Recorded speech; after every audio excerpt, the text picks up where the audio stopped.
Welcome to ACTPod, a podcast show that sheds light on the stories and impact of the social sector. The show is proudly powered by Aspire Coronation Trust Foundation. Let's begin the change. Hello there. You're welcome to yet another exciting and insightful episode of your favorite podcast show, ACTPod, our story, our continents.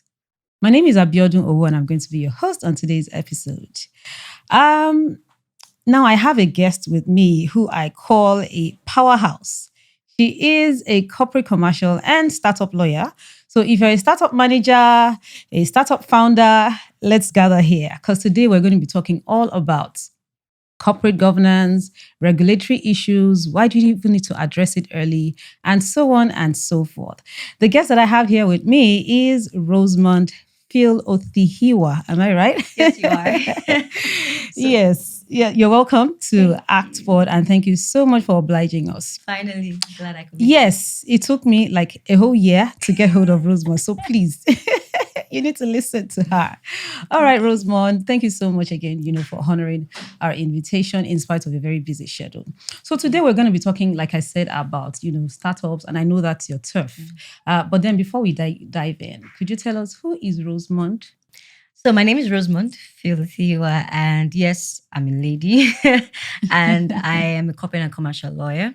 I find myself in the intersection of regulatory compliance, technology, and businesses, right? And I find myself very passionate about the African continent. I believe we have a lot of potential, but that potential needs to be directed. We have a lot of builders, and we frankly need to have systems that help us actually scale fast and scale in the right way and scale in the right pace and with the right resources. So I find myself really passionate about growing companies and helping them literally just start up on the right legal footing. While I'm not doing law, I'm traveling, having food adventures, and I love to spend time with friends and family. So it's good to be here. Awesome. Thank you. Okay, so before we get into the nitty-gritty, I would like you to please, tell us a bit about what the startup, space, that ecosystem, what does it look like right now in Africa? Where did we come from? Where are we now? And, where do you see us going? That in itself can be like an entire hour conversation, but we've really grown healthily. I recall one of the very important moments that we had within the African technology space. We've had founders and builders who have been able to successfully launch, build, and scale their businesses. And of course, many of us already know that we have some minted unicorns. Unicorns are companies that, of course, have a valuation of over $1 billion. And one of the things that are very significant in this space is that you're finding people who are looking critically at unique problems that we find within the continent. So, for example, the closure between the financial gap of people who are able to afford financial services. So you have fintechs that are rising up out of the continent and literally, doing a lot of things and getting so much funding. There's a lot of, how will I put it? A lot of peer view and a lot of landscaping within the continent because people are interested in what is coming out of here. It's very interesting to see that in May 2020, this month, that's last month, right? We had about 35% or 38% of funding within the African continent coming, and almost about $280 million just raised in the month of May alone. Wow. And as of today, we've passed the $1 billion inflow of funds that have come into the African continent from different startups that have raised so far. You always hear of the big four. From 2021, where it was still pacing up, to 2022 and 2023, where there was like a funding boom, and then 2023 and 2024, where there was like a little crash down, and then the market is stabilizing now. But it's not just all about funding; it's actually about the development and the growth activities that are currently happening now. There was the frenzy about raising funds, but now what we now have is that how sustainable are startups becoming? How are they building for scale, not just for scale, but for success and for sustainability? So corporate governance has become not just a nice to have now, it's being rung in the ears of every founder that it's critical because for so many reasons, a regulator can come and clamp down your business. We've heard of different things that had happened. And so I'm not going to be calling names, right? But if you go to the news, you see a lot of issues that have come up as a result of people not obtaining the right licensing or going against activities that they were ordinarily circumscribed to do by the regulator. So there are so many things happening. There are also so many things happening within the venture capital space as well, on the private equity space. So we can really talk a lot about it. But I would say that coming from last year, there's been a slight improvement as regards companies that have been able to successfully raise capital to be able to even scale their businesses. We've had the good news of Money Point. We have a move coming up soon, and we have so many startups that are doing well. But now, founders and investors are looking not just for metrics, vanity metrics, but they're looking for sustainability processes, which is why I'm happy that conversations like this are happening, because it's not just about the financing, it's also about the growth and sustainability. Yeah, too. and we're going to touch on that very soon. Yeah. So I know that you're also, a mentor of a lot of startups. I think you're a Google for Startups mentor. Yes. And in your experience over the years, what are some of the pitfalls, the challenges that you have seen our startups face? And what is that one way that you've been, navigating these challenges? Okay. And the first challenge I see is not beginning with the end in mind. A lot of builders are very passionate. Passion is good. Passion is the fuel that keeps you going when motivation ceases. But structure is what makes you able to replicate success.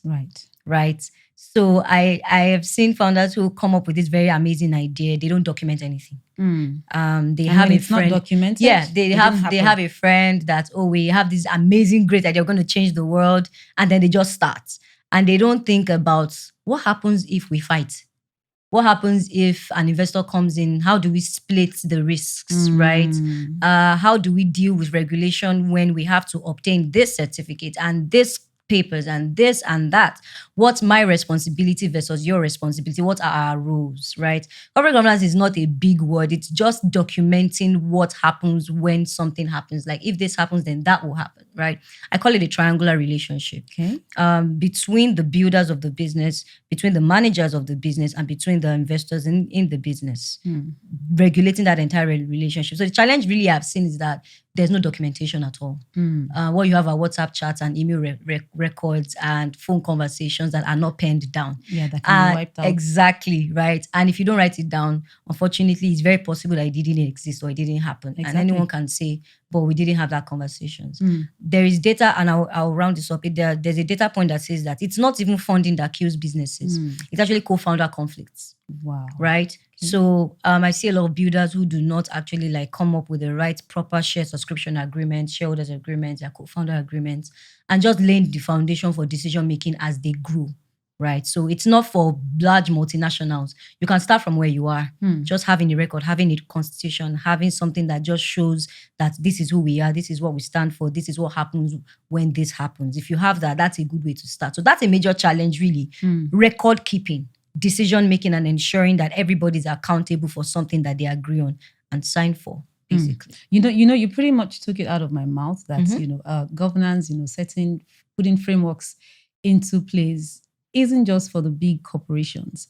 And that is where I see that even in the social sector space, a lot of new organizations, they falter in that regard. Startups, they don't even think about it. And like you said, they just run with passion. And passion would not help you, of course, in the long run.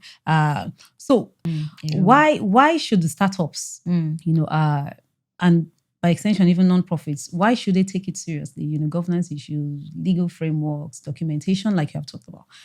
Why do they even need to take it seriously? And if you could follow it up with actionable steps that they can take to make this happen. Awesome stuff. Why should they take it seriously? Let me start with two reasons. One that will be very interesting for everyone listening that's in that space, and other that you might consider not too interesting. The interesting one is this. At some point, you're going to have to collaborate with international partners. You're going to have to receive funding for some reason, right? From an angel investor. Doesn't even have to be a venture capital organization or a private equity funder. And they would ask you questions. Yeah. Because they are putting money in your business. They want to know how you're going to spend it. They're going to want to know not just how you spend it, but they are going to want to understand the dynamics of your company operations to see even if you are going to spend it properly. So founders who really are serious and at some point they are going to be scaling, they will realize that at the end of the day, it's not just going to be two people running the company. You're going to have employees. You're going to have staff. You're going to have investors on your board, on your cap table. You're going to have trustees for social enterprises. You're going to have beneficiaries, and you're going to basically have to become, what's the word, recognized by the government and in the government, in the economy where you operate, right? Yeah. So one of the things that is beneficial for you is that everything that you do needs to be properly done on time, as at when. That's the compliance part. And then the governance part is the how the decision is made. So the first benefit for you is that people come to you and they say, okay, these guys know what they're doing. Let's give them our money. Let's give them our resources. Let's connect them with the right customers, right? Because you're showing accountability. That's really what it's about. Right. That's really what it's about. No matter the institution or the enterprise you run, maybe you run a food bank or you do impact investing, whatever it is that you do as a social enterprise, when people come and want to collaborate and partner with you, they will ask you for your track record. And having proper governance systems in place is a way of showing them your track record.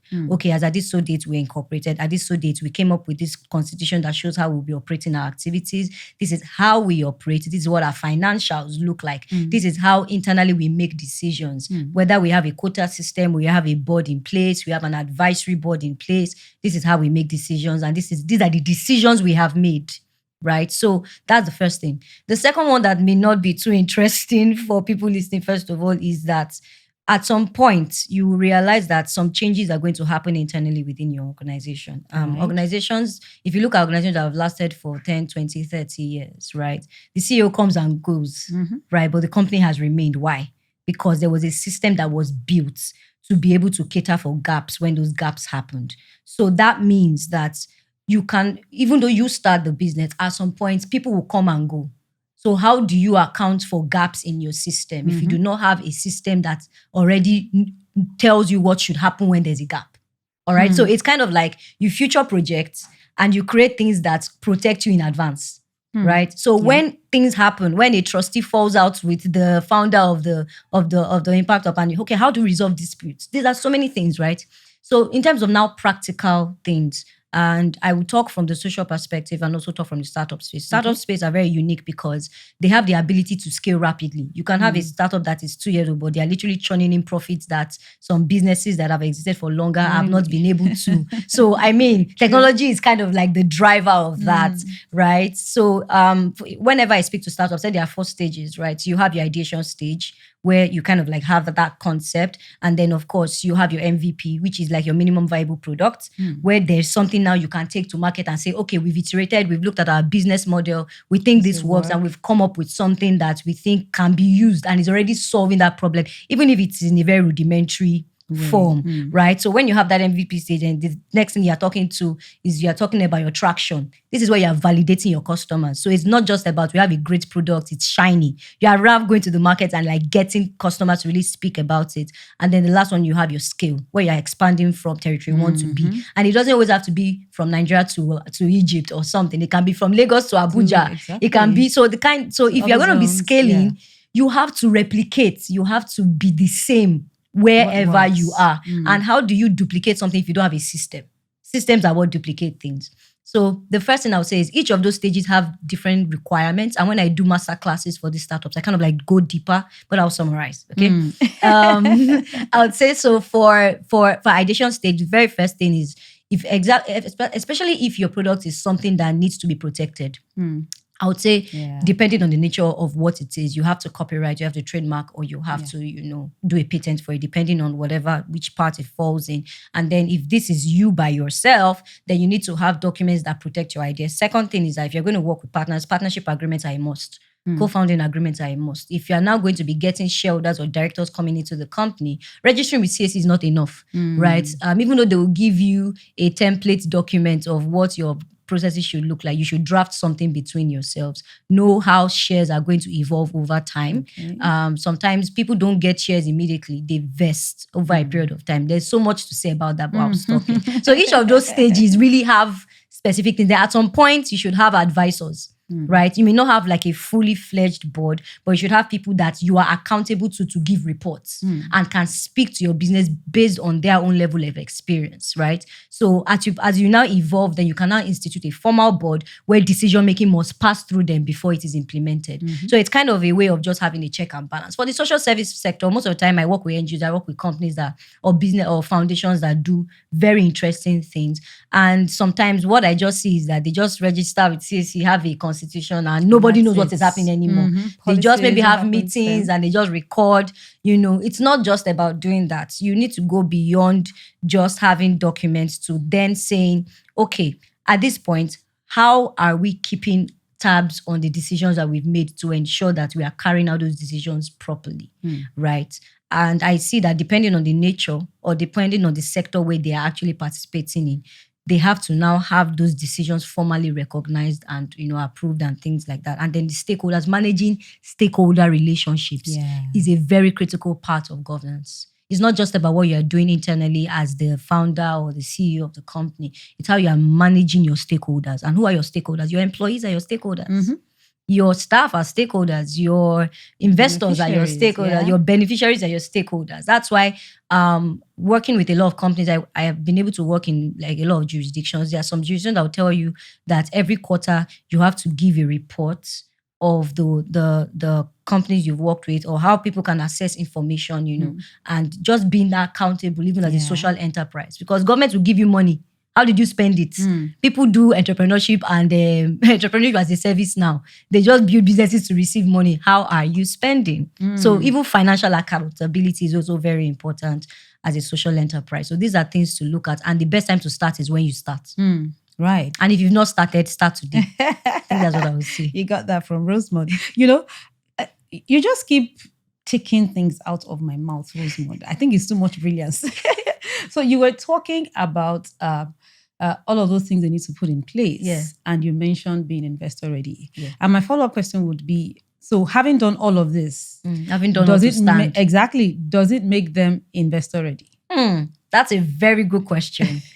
Just having all your documents alone is part of it. It's a critical part of it, because one thing that would usually happen when you are in the pipeline for possibly you are in a deal flow pipeline, in venture capital, I call it deal flow. But if you are about raising funds or you're trying to get capital for the promotion of your business, one critical thing that's going to happen to you is the two words that the people are afraid of: due diligence. And due diligence is basically a way of literally scoping and looking at everything your company does. So they're looking at the founders. They're looking at their history. They're looking at their background. They're looking at their capacity to even carry out the business they say they are carrying out. They are looking at the industry. Is the industry ready for what you are doing yet? Right? They are not just looking at the industry. They are looking at your financial projections. If you've already begun to make money or raise revenue or be building revenue, how do you intend to sustain it? Right? In the VC space, we will say, okay, what's your churn rate? What's your burn rate? How much does it cost you to acquire a customer? How long does that customer stay? Right? How much does that customer bring? Within which period? Right? Those are critical things that help us to assess the viability of the business. When we mentor and coach startups, usually there's no startup that will go into an incubation or accelerator program that will not have to encounter something that is called a business model canvas, right? Which is, who are your key resources? Who are your key partners? Who are your key clients? How do you, just with one pager that summarizes your document, that summarizes you in quotes. But beyond that, the real due diligence is actually looking at the market, looking at your founder and your team's readiness to actually play in that market, looking at your competition, looking at other people in that space as well. You are not in a bubble. The fact that you found something is not, you are not the only one. You're not the only one with You're that not the only idea. one, Yeah, right? sure. So your metrics will be compared as against other builders and other founders, and then also looking at how, your organogram, basically who manages what, who is responsible for what. The people who are responsible for what have they shown me to show that they have the capacity and the competence to deliver on that role? Many times you hear a lot of venture capitalists or investors tell you that it is about, usually before they make an investment decision, they're looking at the founders beyond even just the business. You can build a business, but you can't build mindsets in a day. right? So those are some of the things. And then when you do a deeper dive into diligence, that's when you start talking about so many other things that, you will now have to get proper sit down from maybe consultants, auditors, to look at, other things that, make the business actually functional. They'll look at past records. Do you have litigation suits against you? What are your customers saying? Do customer interviews as well. It can go that deep. It can go really, really deep. Other things. Then what's your plan for exits? I remember I said at the beginning, begin with the end in mind. So if you're starting the business, do you intend to go on an IPO? If you're a startup, do you intend to be bought?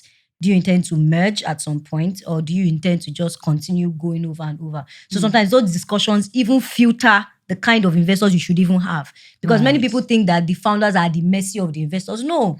You as the founder of the business can also decide that this kind of investor doesn't work for me because our values don't match. What they are trying to get from the investment relationship does not match the goal of the business. And it's okay, right? So as much as you have many founders, you also have many investors, and also just knowing the right fit for you. And you can't do that without due diligence. And that's what really, really does, and it helps too. Right. Awesome.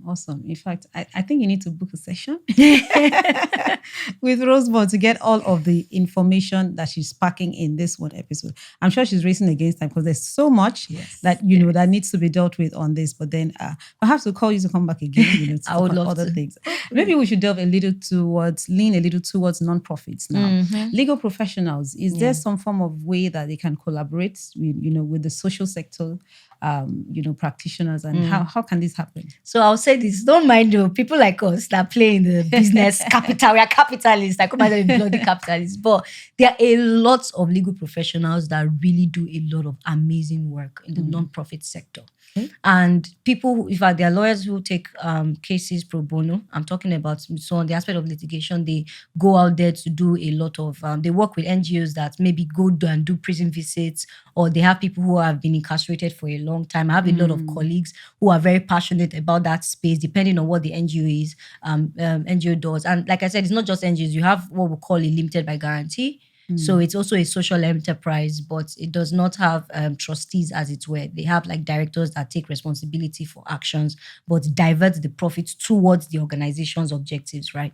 So lawyers really, really, really show up in those places. And one of the ways that I've seen them actually collaborate and do a lot of great work there is when they are able to actually manage the expectations and also ensure that their beneficiaries are actually getting the benefit of that organization's goals. And how do they do this? They ensure that, like I've said earlier, right, decision making is accurately communicated. It's not just about having it on paper, or it's about the decision in itself being communicated and saying, okay, this is how we intend to impact this certain sector and these certain spaces. And I'm sure you are aware, we have lots of international funding that are geared towards social impact activities. And health, climate, education, sustainable development for the goals and education for the goals and things like that. So even within the 17 SDG goals itself, there are different initiatives there are different subs, and in each and every one of those places, you cannot take governance away from it. Because you are playing.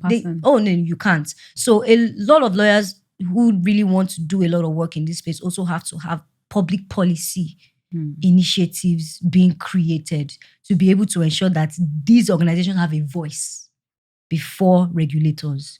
One of the things that you realize that there can be stakeholder and town hall meetings by these NGOs that say, we are trying to partner and we need to collaborate with people in this space. So as you are collaborating with lawyers that are in this space, you're also collaborating with public policy analysts, some who can be lawyers, to be able to advocate your cause. If you are a cancer, fight against cancer initiative or things like that, you can look for people in the health space that can come and lobby regulators also to be able to. So there's a lot of collaboration that can really happen. It's not even just about recording and making decisions. It's about the collaborative efforts and the stakeholder engagement. Public sector needs to do a whole lot of stakeholder engagement, because the public sector and the private sector are not distant twins. They're sisters. And you cannot effectively run one without the other. No matter how great the private sector is, it just takes one regulation to scatter everything. So there has to be collaboration. There has to be stakeholder management. There has to be decision management. There also has to be expectation management, because one of the fights we have on this side of the divide is that we feel that regulators do not accelerate growth, they punish. They punish innovation. That's a conversation that we are having. How much more in the public sector we are trying to drive? But guess what? The government is literally looking for public sector players or people who are in the social impact space to back. So there needs to be that bridge. And I think that lawyers can play that role in actually being that bridge between the government and, of course, those who are solving very deep society problems. And there are so many ways to go about it, but I guess that would be a different conversation. Right. Awesome. As you throw in one, I'm trying to recover, and then you throw in another. I guess I'll need to watch this episode again myself. Thank you so much. You have shared so much, of important things that, startups, nonprofits need to bear in mind, when they start their organizations. And as we round up, I just wanted to know. So, Rosemond, you work a lot, like you are a workaholic. Just joking. So how do you relax? Oh, yeah, I said it at the beginning. I mean, I travel. I love to experience new places. I'm the kind of person that I would love to just get on the train, on the bus, on the plane, and just go somewhere. Fun fact,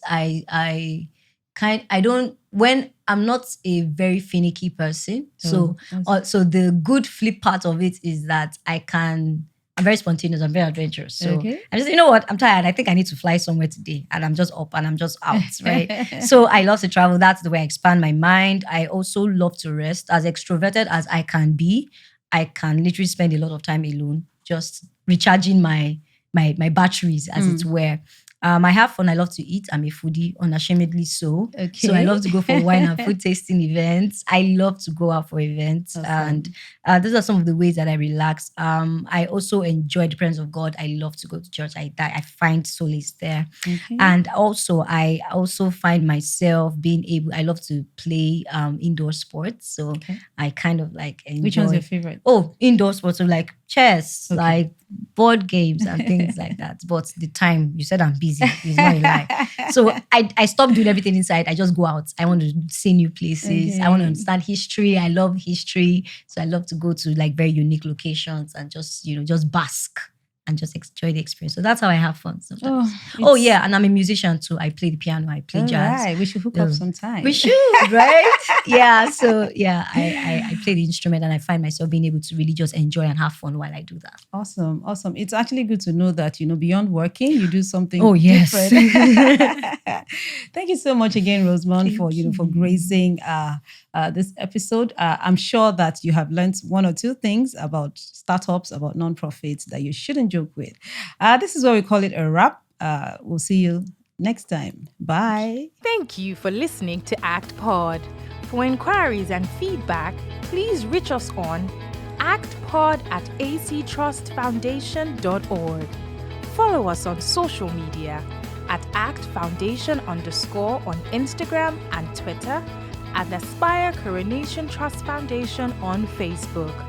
The show is proudly powered by Aspire Coronation Trust Foundation. ACTPod, our story, our continent.